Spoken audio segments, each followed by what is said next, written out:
வணக்கம் அன்பிற்கினிய கலா நேசர்களே. இன்றைய திரை விமர்சனம் பகுதியினிலே நாம் காணவிருக்கின்ற திரைப்படம் திரு அருட்செல்வர். 1967ஆம் ஆண்டு நடிகர் திலகம் அவர்களுடைய நடிப்பிலே வெளிவந்த ஒப்பற்ற ஒரு தமிழ் திரைப்படமாகும். தமிழ் சினிமா நாத்திக கருத்துகளின் மசாலாமனம் அதிகமாகி கொண்டிருந்து வளர்ந்து கொண்டிருந்த அந்த ஒரு வேளையினிலே ஆன்மீக மனம் மிக்கதாக திரையுலகிலே சாம்பிராணி மனம் வீச வைத்த பெருமைக்கு உரியவர். நல்லதொரு இயக்குநர்களில் ஒருவராக அந்த பாதையினை சற்றே மாற்றியவர், முக்கிய பெரும் பங்கு ஆற்றியவர் திரு ஏபி நாகராஜன் அவர்கள்.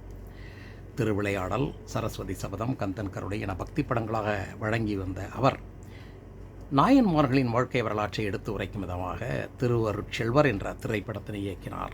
இந்த திரைப்படத்திலே நடிகர் திலகம் சிவாஜி கணேசன் அவர்கள், ஜெமினி கணேசன், சாவித்ரி, முத்துராமன், பத்மினி, கேஆர் விஜயா, நாகேஷ், மனோரமா, வி நாகையா, குட்டி பத்மினி உள்ளிட்ட பலரும் நடித்திருந்தார்கள்.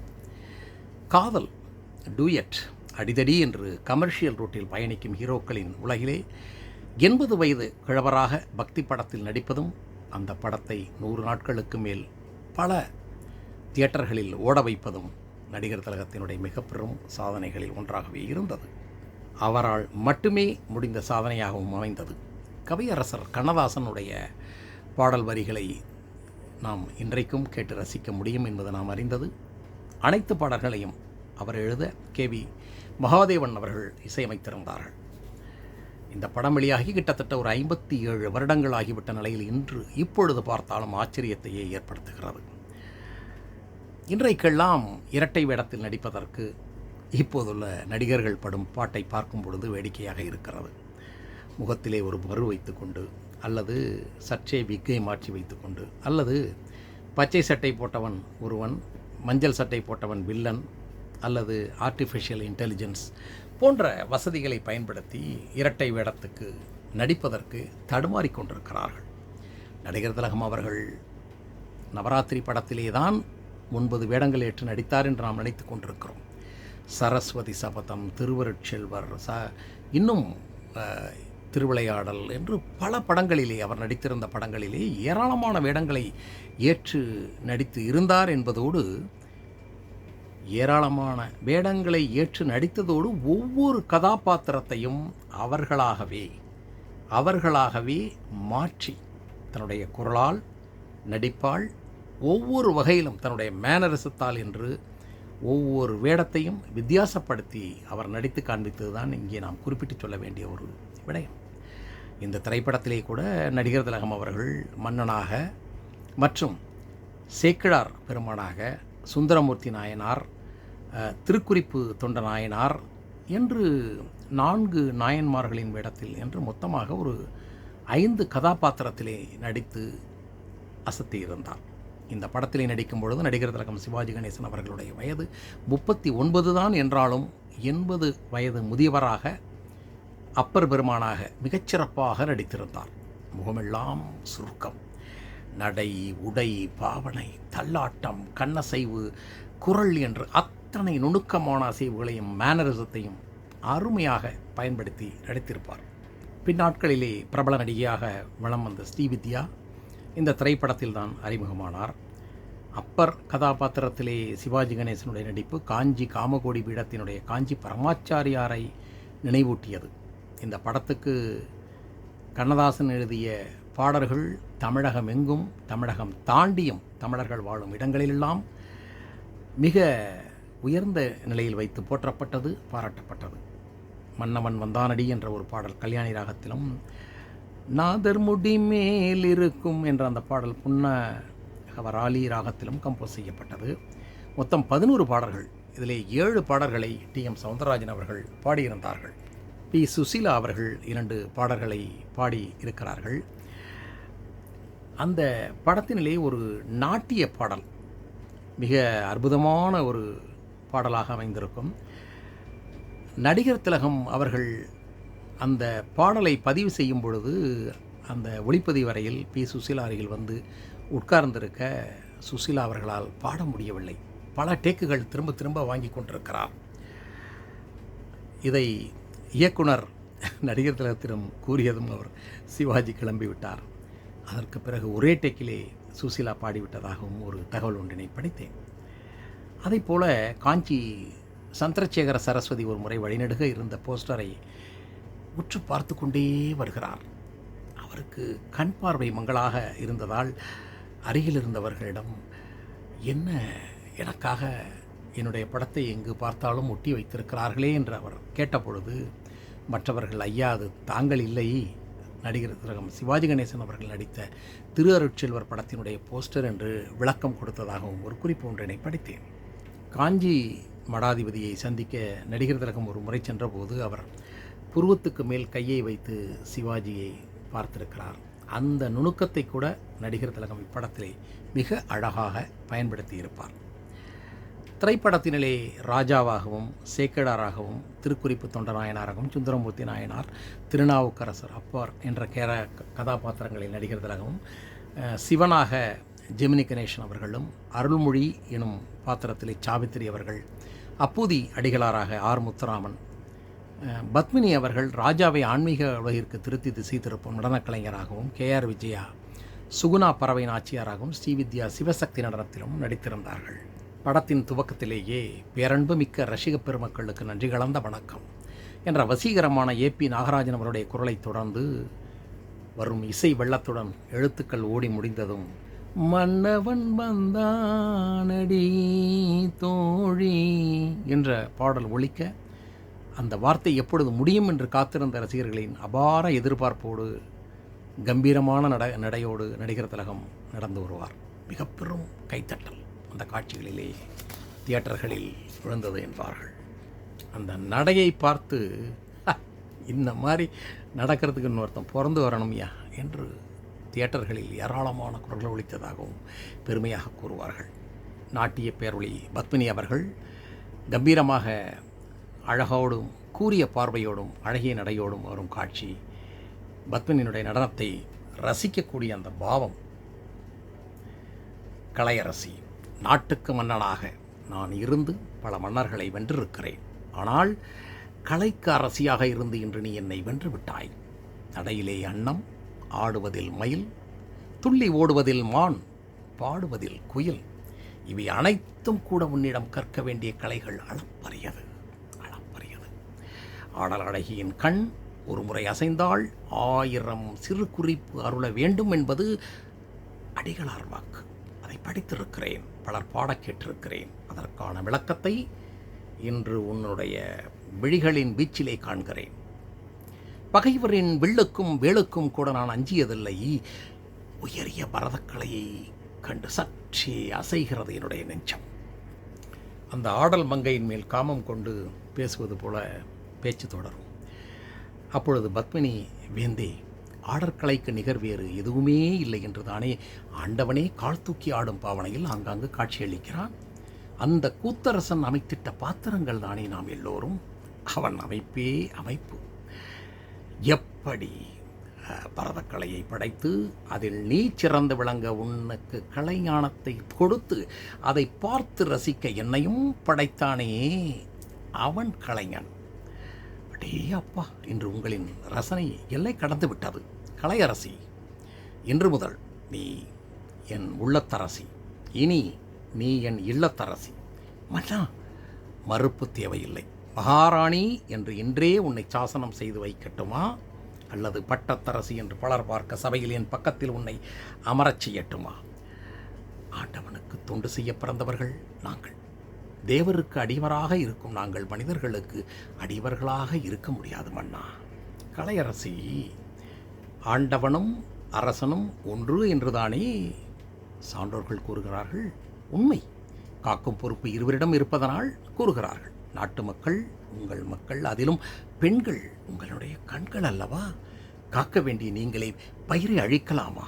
இது நியாயமா? மேனகையை கண்ட விஸ்வாமித்திரர், ஊர்வசியை கண்ட ஜெயந்தன், ரம்பையை கண்ட இந்திரன், இவர்கள் அனைவருமே ஆட்டத்தில் மயங்கியவர்கள்தானே. அவர்களின் நிலை உங்களுக்கு வர வேண்டாம் அண்ணா. அழியா பழியை தேடிக்கொள்ள வேண்டாம். உன்னிடம் கலையோடு சேர்ந்து அழகு இருக்கிறது. நேற்று, இன்று என்ன, நாளை கூட மறந்துவிட்டேன். உன் நாட்டியத்தை கண்ட பிறகு நாயகனோ நீ என்று பாடிய போதே நான் உன் வசமாகிவிட்டேன். ஆண்டவா, நான் பாடியது வேதநாயகன். மோகம் கொண்ட மன்னனை சமாளிக்க வழி தெரியாமல் பல வகையான இனிப்புகளை சுவைக்கச் செய்து எடுத்து கூறுவார் பக்குவமாக பத்மினி. அந்த அறிவுரைகளை கேட்டு அந்த இனிப்புகளை சாப்பிட்ட பிறகு அனைத்து சுவைகளும் ஒன்றுதானே என்பது போல அவர் வைக்கும் வாதங்கள் அவருடைய மனதை மாற்றிவிடும்.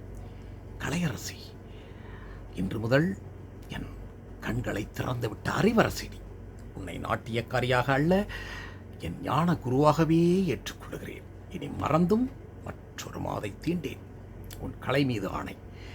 நானும் என்னை மறந்தது என் குற்றமல்ல, உன்னோடு பிறந்த உன் கலையின் குற்றம், உன் அழகின் குற்றம். என்னை மன்னித்துவிடு. இங்கு நடந்தவற்றை ஒரு கனவாக நினைத்து மறந்துவிடு. மன்னனாக வந்தேன்.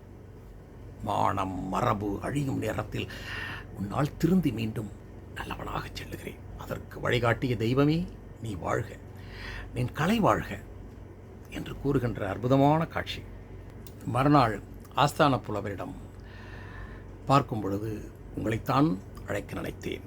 பூரணத்துவம் பெற்ற கலையை ரசித்து அதில் என் மனதை பறிகொடுத்து அதன் காரணமாக மனிதன் மிருகமாகி பாவத்தின் படிக்கட்டுகளில் வடுக்கி வீழப் போகும் தருணம் மனம் திருந்தி மீண்டும் சுயநிலைக்கே வந்துவிட்டாள். வேந்தே, செய்த தவறை உணரும் போதே மனிதனாகி விடுகிறான். அந்த மனிதன் மேலும் புனிதனாக வேண்டுமென்றால் இறை வழிபாட்டில் தொடர்ந்து இரவும் பகலும் ஈடுபட வேண்டும் அண்ணா. இறைவன் வழிபாடு அது ஒன்றுதான் அதற்கான பிராயச்சித்தமோ? இறை வழிபாடே சரியான தீர்வு மன்னா. அங்கனமாயின் அந்த இறைவன் எங்கே இருக்கிறான்? எந்த திசையை நோக்கி கொண்டிருக்கிறான்? இப்பொழுது என்ன செய்து கொண்டிருக்கிறான்? இந்த 3 கேள்விகளுக்கும் தாங்கள் சரியான விளக்கம் கூறிவிட்டால் நான் அட்டியின்றி ஆண்டவன் வழிபாட்டில் ஈடுபட தயாராக இருக்கிறேன்.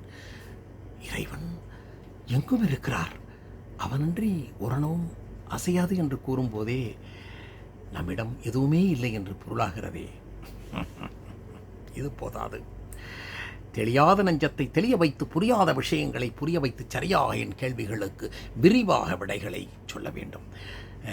ஆண்டவன் எங்கும் எங்கும் இருக்கிறார், உங்களுக்குள்ளும் இருக்கிறார். என் வினாவுக்கு ஏற்ற விடை அல்ல இது. ஆஸ்தான புலவருக்கே விளக்கம் சொல்ல தெரியவில்லை என்றால் என் அறியாமையை நான் எவரிடத்தில் நான் அகற்றிக்கொள்வது?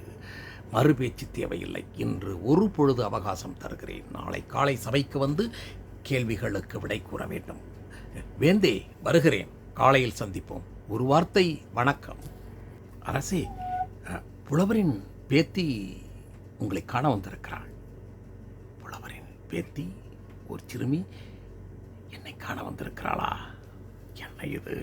உள்ளே வந்த புலவரினுடைய பேத்தி மன்னரை வாழ்த்தி புலவரின் பேத்தி பொன்னி என பெயர் கூற, வணக்கம் வேந்தே.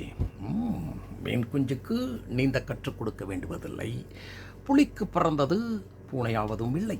அதை போல புலவரின் பேத்தியினுடைய பேச்சிலே அழகுக்கு பஞ்சமில்லை. கம்பன் வீட்டு கட்டுத்தறியும் கவி பாடும். அதுபோல் புலவரின் பேத்தி பேசுவதா உங்களுக்கு ஆச்சரியமாக இருக்கிறது? இல்லை இல்லை, அதிசயமாக இருக்கிறது. கண்முன்னே நடப்பது நனவா என்று சந்தேகம் கூட தோன்றுகிறது. தாத்தாவிடம் தாங்கள் கேட்ட கேள்விகளுக்கு பதில் கூற வந்திருக்கிறேன் மன்னா. என்ன இது? மேலும் மேலும் வியப்பை உண்டாக்கி கொண்டே இருக்கிறாய். உன் தாத்தாவிடம் நான் கேட்டது ஒரு பெரிய பிரச்சனை. அதற்கு பதிலளிக்க அவரே தடுமாறிக்கொண்டிருந்தார். அது சிறு பிரச்சனை என்பதால் நானே வந்தேன். தங்களின் கேள்விகளை கூறுங்கள். இறைவன் எங்கே இருக்கிறான்? அதுவே என் முதற் கேள்வி. அப்பொழுது மன்னர் அருந்துவதற்கு தட்டிலே பாலும் பழங்களும் இருக்கிறது. மன்னா, இந்த பொற்கிண்ணத்தில் என்ன இருக்கிறது? பொற்கிண்ணத்திலே பசும்பால் இருக்கிறது. அந்த பாலுக்குள் என்ன இருக்கிறது? பாலுக்குள்ளே மோர், தயிர், வெண்ணெய், நெய் அனைத்தும் இருக்கிறது.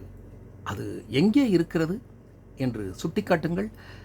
அது அது அதற்குள்ளே தான் இருக்கிறது. அது போதாது, அது எங்கே உள்ளது என்று தனித்தனியாக சுட்டிக்காட்ட வேண்டும். என்ன இது சிறுபிள்ளைத்தனமான கேள்வியா? அதற்குள்ளே எல்லாம் அடங்கி இருக்கிறது. அதுபோலத்தான் இறைவன் எங்கும் நிறைந்திருக்கிறான். இது புரியாமல் தாத்தாவிடம் இப்படி ஒரு கேள்வியை கேட்டீர்களாமே, எப்படி பதில் கூறுவது? எதிரே நிற்பது குழந்தையா, இல்லை குழந்தை வடிவிலே வந்த பெண் குலத்தின் தெய்வமா, இல்லை தெய்வத்தின் நாடகமா? அந்த நாடகத்தில் தத்துவத்தை விளக்க வந்த நாமகளின் பாத்திரமா? மன்னா, அடுத்த கேள்வி என்ன? இறைவன் எந்த திசையை நோக்கி கொண்டிருக்கிறான் என்பதுதான் என்னுடைய இரண்டாவது கேள்வி. இது என்ன என்று குத்துவிளக்கு எரிவதை காண்பித்து கொண்டே கேட்க, தூங்கா விளக்கு. இந்த விளக்கிலே சுடர்விட்டு கொண்டிருப்பது என்ன? அணையா விளக்கு. இந்த தீபம் எந்த திசையை நோக்கி பிரகாசித்து கொண்டிருக்கிறது என்று தங்களால் கூற இயலுமா? எரியும் தீபம் எல்லா திசைகளிலும் ஒளியை அள்ளி வீசி பிரகாசித்துக் கொண்டிருக்கிறது. இந்த திசைதான் என்று எப்படி கூற இயலும்? மன்னா, அதுபோலவே இந்த பிரகாச ஒளி தீபம் போல் இறைவன் எல்லா திசைகளையும் நோக்கி கொண்டிருக்கிறான். அவன் எந்த திசையை நோக்கி கொண்டு இருக்கிறான் என்று எப்படி பதில் கூற இயலும்? ஆண்டவா, ஆண்டவா, குழந்தை அரசனை குழந்தையாக்கி குழந்தையை தெய்வமாக்கி கொண்டிருக்கிறாய். இந்த சிறுபெண்ணின் உள்ளிருந்து விடைகளை நீயே கூறுவது உண்மையானால் என்னுள் இருந்து வினாக்களை கேட்க வைப்பதும் நீதானே. இப்படியும் உனக்கு ஒரு விளையாட்டா?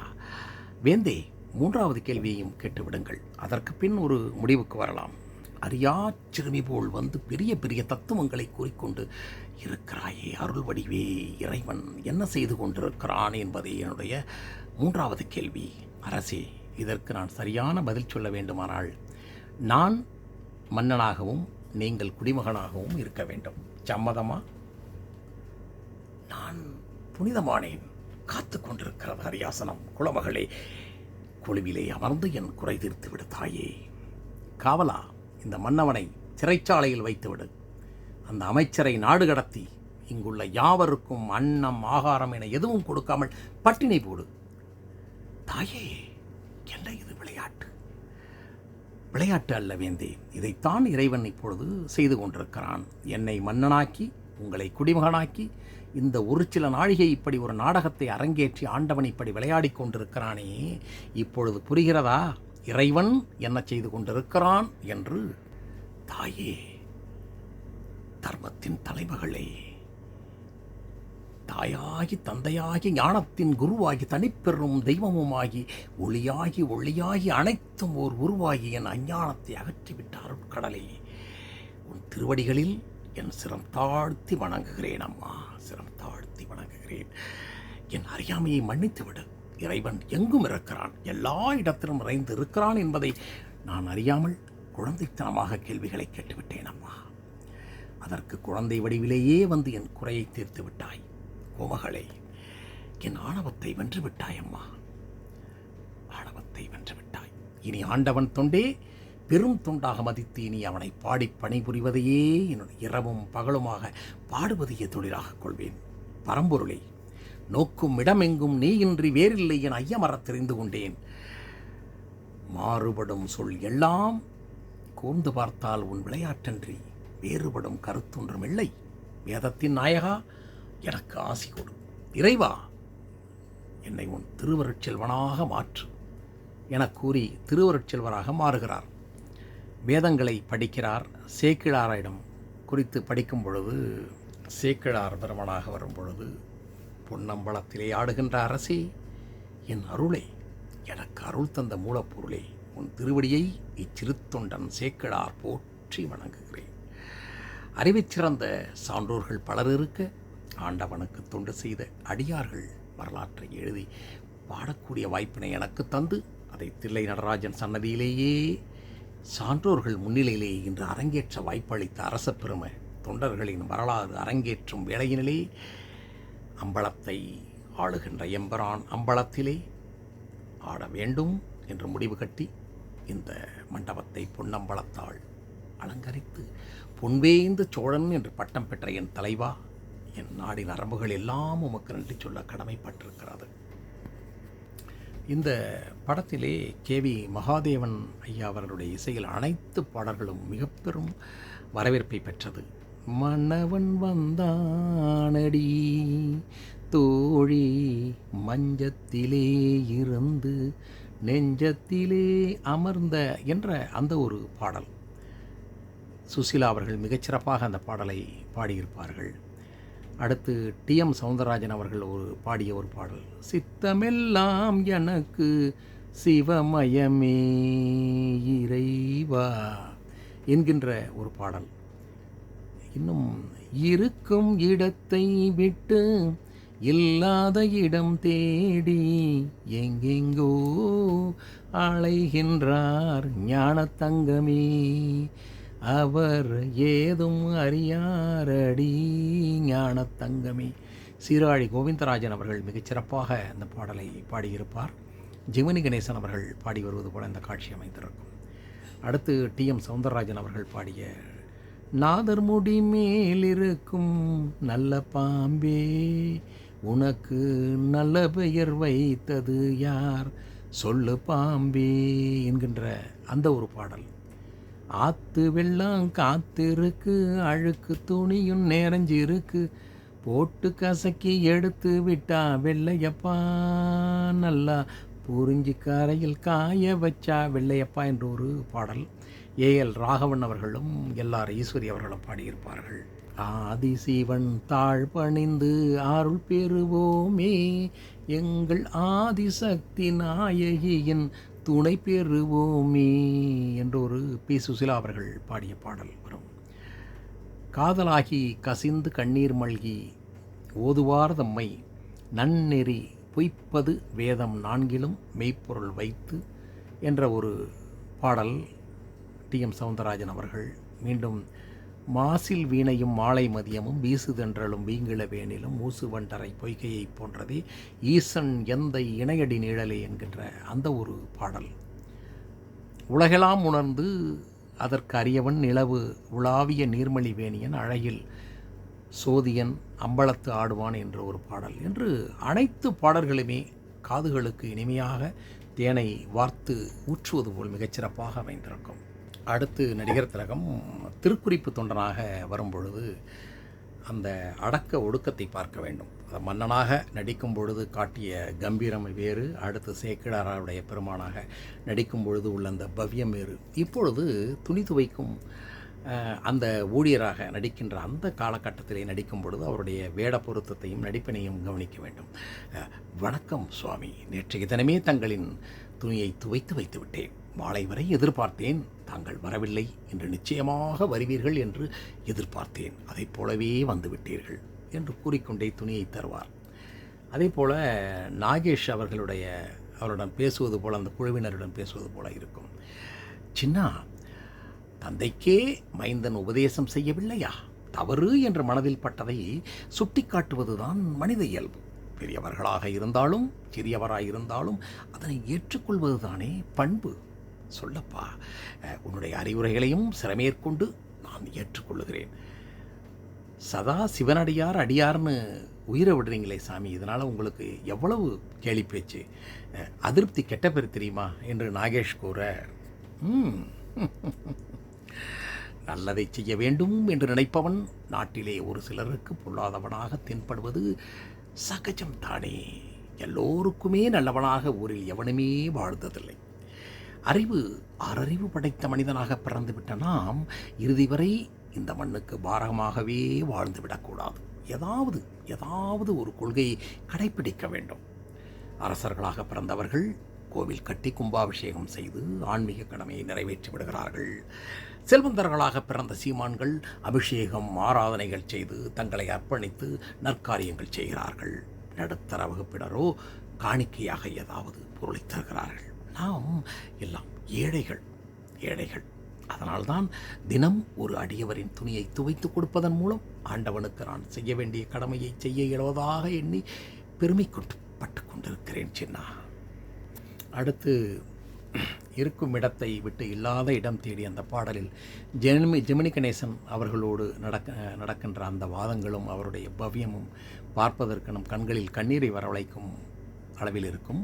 நம்பி ஆரூரராக சுந்தரராக வரும்பொழுது, திருமணத்தின் பொழுது தடையாக வருகின்ற அந்த மாறுவேடத்திலே வந்து சிவபெருமானாக வருகின்ற ஜெமினியிடம் அவர் ஆரம்பத்திலே பேசக்கூடிய அந்த பாணியும் பிறகு அவருடைய மாற்றங்களையும் நாம் அந்த நடிப்பிலே காணலாம்.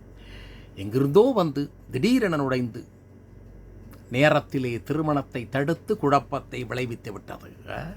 பண்டைய காலத்து பைத்தியங்களில் ஒன்றாக கருதப்பட வேண்டிய இந்த பாழாய்ப்போன கிடம், ஐயா, அடிமை அடிமை என்று ஆர்ப்பாட்டம் செய்கிறீர்களே, நான் உமக்கு எப்படி அடிமை? அதற்கு ஏதாவது ஆதாரம் உண்டா? உண்டு. என்ன ஆதாரம்? எல்லோரும் முன்னிலையிலும் மறக்காமல் அதை எடுத்து காண்பியுங்கள். உன் பாட்டன் தன் பரம்பரையே எனக்கு அடிமை என்று ஒரு ஓலையிலே எழுதி கொடுத்திருக்கிறான். பாட்டனாம், பரம்பரையாம், அடிமையாம், ஓலையிலே சாசனமாம, தள்ளாத கிழவனுக்கு பொல்லாத வேலை வந்து விட்டது. ஜெமினி வாதாடி ஓலையை காட்ட அதனை நடிகர் திலகம் கிழித்து அக்னியில் போட வழக்கு மன்றத்துக்கு ஜெமினி கணேசன் அழைத்து செல்வார். அப்பொழுது KR விஜய் அவர்கள் தடுக்க, சூடவதி, கவலைப்படாதே, வழக்கு மன்றத்திலே வெற்றி வாகை சூடிய பிறகு உன்னை நான் என் வாழ்க்கை துணைவியாக ஏற்றுக்கொள்கிறேன். உமது கருத்துப்படி இவ்வொரு வழக்கு மன்றத்தை கூட்ட ஏற்பாடு செய்யுங்கள் என்று கூறும்பொழுது ஜெமினி தன்னுடைய ஊருக்கு அழைப்பார். எது உம்முடைய ஊர்? அருகே இருக்கும் திருவெண்ணைநல்லூர். எங்கு வேண்டுமானாலும் வருகிறேன், புறப்படும். வஞ்சக எண்ணம் கொண்ட இந்த வயோதிகன் தருணம் பார்த்து என் திருமணத்தை தடுத்து நிறுத்துகிறான். வழக்கு ஒன்று இருப்பதாக வாக்குவாதம் புரிந்தான். முடிவில் தனக்கே நான் அடிமை என்றும் கூறிவிட்டான். மன்றத்து தலைவர்களே, பணம் விட்டு சொல்லுங்கள், எங்காவது மனிதனுக்கு மனிதன் அடிமையாவது உண்டா? இது போன்ற வழக்கை தாங்கள் இதுவரையில் கண்டதுண்டா? என்னது வெட்கக்கேடு!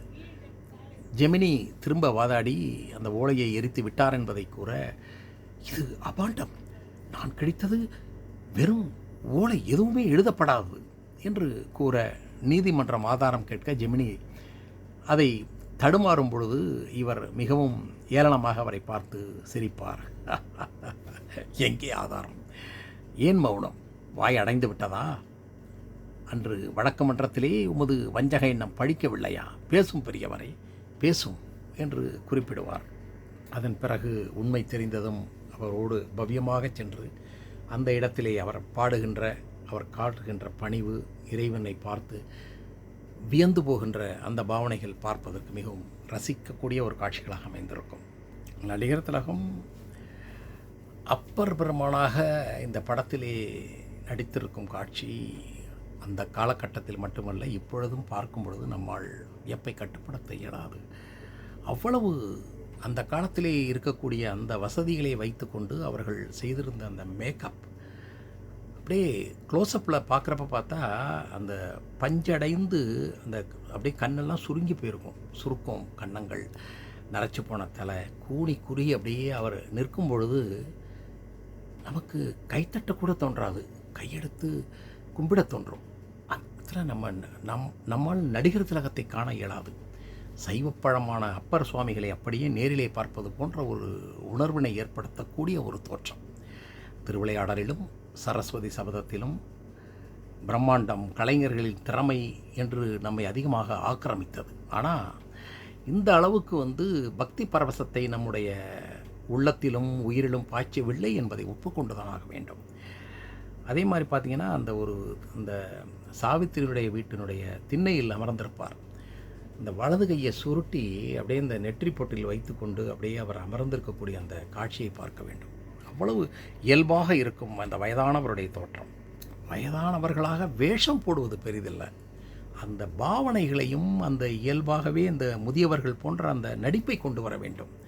அப்படியே அந்த காஞ்சி மாமுனிவர் மாதிரி அப்படியே அவர் அமர்ந்திருக்கக்கூடிய அந்த கோலத்தை பார்க்கும் பொழுது நமக்கு அப்படியே பார்ப்பவர்களுக்கு மெய் சிலுத்து போய்விடும். அதே போல் அந்த நாதர்முடி மேல் இருக்கும் நல்ல பாம்பே என்ற அந்த பாடலே அவருடைய அந்த நடிப்பு.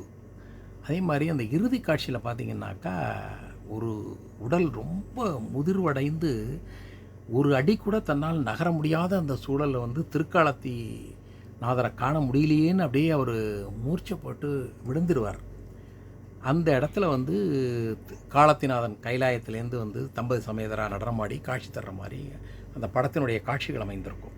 வயதானவராக அவர் அந்த நடக்கக்கூடிய அந்த இயல்பான நடிப்பு, அதே மாதிரி பார்த்திங்கன்னா அந்த முதியவருடைய அந்த தடுமாறிக்கிட்டே அவர் நடந்து போகிறது, அவர் நடைய பார்த்தா கூட அந்த பாதத்தையும் அந்த ஒரு முட்டியையும் அப்படி வளைச்ச மாதிரி வச்சு அப்படியே தடுமாறி தடுமாறி நடந்து போகிற மாதிரியான ஒரு இது இருக்கும். அதே படத்திலே பார்த்திங்கன்னா மன்னனாக நடித்த ஒரு மனிதரும் சுந்தரர் மாதிரி நடித்த ஒரு மனிதனும் இப்படியெல்லாம் நடித்த ஒரு மனிதர் தான் இவ்வளவு கதாபாத்திரத்தையும் நடித்த ஒரு ஒரே நடிகரான நமக்கு சந்தேகப்படக்கூடிய அளவுக்கு மிகச்சிறப்பான ஒப்பற்ற ஒரு நடிப்பாக இருக்கும். இந்த படத்திலே உச்சக்கட்டமான நடிப்பு என்று கூறினோமையானால் அது அப்பர் பெருமானாக அவர் நடித்திருக்கக்கூடிய அந்த வேடம் தான் என்று முன்பே நான் குறிப்பிட்டிருந்தேன். அந்த கதாபாத்திரத்துக்கு அவர் காட்டுகின்ற அந்த பவ்யம், வயதானவராக 80 வயது பெரியவராக அவர் இருக்கும் பொழுதும் ஞானசம்பந்தர் ஒரு சிறு குழந்தையாக வரும்பொழுது அவரிடம் காட்டுகின்ற அந்த பாவம், பவ்யம், அவரிடம் கூட மிகவும் பணிந்து நின்று அவர் பேசக்கூடிய அந்த பாவத்தையும் அவருடைய அந்த உடலை குறுக்கி கொண்டு அந்த வயதானவருக்கு இருக்கக்கூடிய அந்த அந்த அந்த பணிவை அவர் காட்டுகின்ற விதம் மிகவும் ரசிக்கத்தக்க அளவிலே இருக்கும். ஞானசம்பந்தர் அந்த ஊருக்குள் வந்த பொழுது நான் இங்கு திருநாவுக்கரசர் அவர்களை காண வேண்டும், அவர் எங்கு இருக்கிறார், அவரது இல்லம் எங்கு இருக்கிறது என்று விசாரியுங்கள் என்ற பொழுதே, ஐயா தங்களை சுமந்து கொண்டிருக்கும் அந்த பல்லக்கை கீழே தான் நின்று கொண்டிருக்கிறேன் என்று அவர் பவ்யமோடு வெளியில் வருகின்ற அந்த காட்சியை காண வேண்டும். அதுபோல் அவர் மாறி மாறி அவர்கள் அப்பரை ஞானசம்பந்தர் புகழும் பொழுது, அப்பரே போதும் புகழுரை, தாங்கள் என்னை எங்கிருந்து சுமந்து கொண்டு வருகிறீர்கள்? மதுரையம்பதியிலிருந்து தங்களை சுமந்து வரும் பாக்கியம் இந்த எளியவனுக்கு கிடைத்தது ஐயா என்று அந்த சிறுவனிடம் அந்த பேசக்கூடிய அந்த பாவம், இருவரும் இணைந்து நாம் ஆலயங்களுக்கு சென்று இறைவனை வணங்கி பாடுவோம் என்று கூறும் பொழுது, சம்மதமா என்று அந்த சிறுவன் கேட்கும் பொழுது, கட்டளையிடுங்கள், காத்து கொண்டிருக்கிறேன், எந்த ஊருக்கு செல்வோம்? தங்களின் தொண்டன் நான், உங்களை பின்தொடர்ந்து வருவதுதான் என்னுடைய கடன். திருமறை காட்டுக்கு செல்வோமா? உங்களை தொடரும் கை உங்களுக்கு தொண்டு செய்யும் கை என்பார்கள். திருச்சிற்றம்பலம் திருச்சிற்றம்பலம் என்று இருவரும் கட்டி அணைத்து கொண்டு மாறி மாறி கூறுவதும் உணர்வுபூர்வமான ஒரு காட்சி. அந்த வேட பொருத்தம் இவருக்கு அமைந்தது போல் வேறு எவருக்கும் அமைய வாய்ப்பே கிடையவே கிடையாது. திருநாவுக்கரசரே இந்த திருமறை காட்டுக்கு வந்ததும் தங்களோடு இருப்பதில் மனம் பெருமகிழ்வு கொள்கிறது என்று ஞானசம்பந்தர் கூற, நானும் அவ்வாறே நினைக்கிறேன். அடியேன் எடுத்த இப்பிறப்பில் தங்களோடு சேர்ந்திருப்பதை மிக பெரும் பாக்கியமாக கருதுகிறேன். ஆண்டவனை நினைத்து நாம் ஆனந்தம் பண்பாடுகிறோம். அதைப்போல அலைமகளும் ஆடி ஓடி அலைமோதுகிறாள் என்பார். மற்றொரு காட்சியினிலே சாவித்திரி இறைவனை நோக்கி பாட வாசலில் அமர்ந்து கேட்டுக்கொண்டிருப்பார். இப்படி கையை வைத்துக்கொண்டு மிகவும் அமைதியாக ஒரு அந்த பெரியவருடைய அந்த தோற்றத்தை நினைவு கூறும் வண்ணம் அமர்ந்திருப்பார். ஆதிசிவன் தாழ் பணிந்து அருள் பெறுவோமே, எங்கள் ஆதிசக்தி நாயகியின் துணை பெறுவோமே என திரும்ப பாடும் இடமும், அதை அந்த பாடலை அந்த அம்மையார் பாடும் பொழுது ரசிக்கும் பாவமும், வணக்கம் சுவாமி, வணக்கம் தாயே, சற்று முன்பு இங்கு பாடியது தாங்கள் தானே?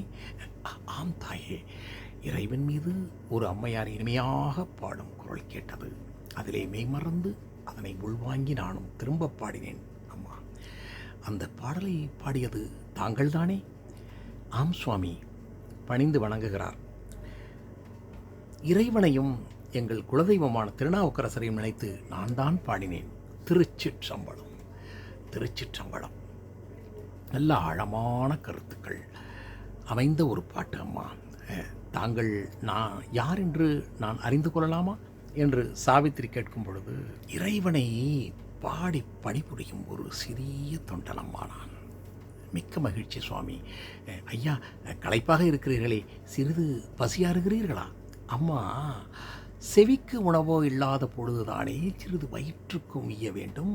தங்கள் இசையின் சுவையை ருசித்த எனக்கு பசி எப்படி வரும்? சரி, வேறு என்ன வேண்டும் உங்களுக்கு? தாங்கள்தான் இந்த வீட்டின் தலைவியா? ஆம் சுவாமி. தங்கள் பெயர்? அருள்மொழி. அப்போதியடிகள் என் கணவர் தான் சுவாமி, இதோ அவரே வந்து விட்டார். இருவரும் வணக்கம் கூறிக்கொள்கிறார்கள். இந்த காட்சியும் மிகவும் உருக்கமான ஒரு காட்சியாக அமைந்திருக்கும். முத்துராமனும் சாவித்திரி இருவரும் தன்னை பற்றி மிக உயர்வாக திருநாவுக்கரசரை பற்றி பணிவாக கூறும்பொழுது அவரை பற்றி உயர்த்தி கூறுவதைக் கண்டு நடிகர் திலகம் அவர்களுடன் திரும்ப பேசும்பொழுது தன்னை தாழ்த்தி கொண்டு பேசுவார். அதாவது திருநாவுக்கரசரை ஏன் இப்படி நீங்கள் வணங்கி கொண்டிருக்கிறீர்கள் என்பது போல அவர் பேசுவார். என்ன இது பைத்தியக்காரத்தனம்!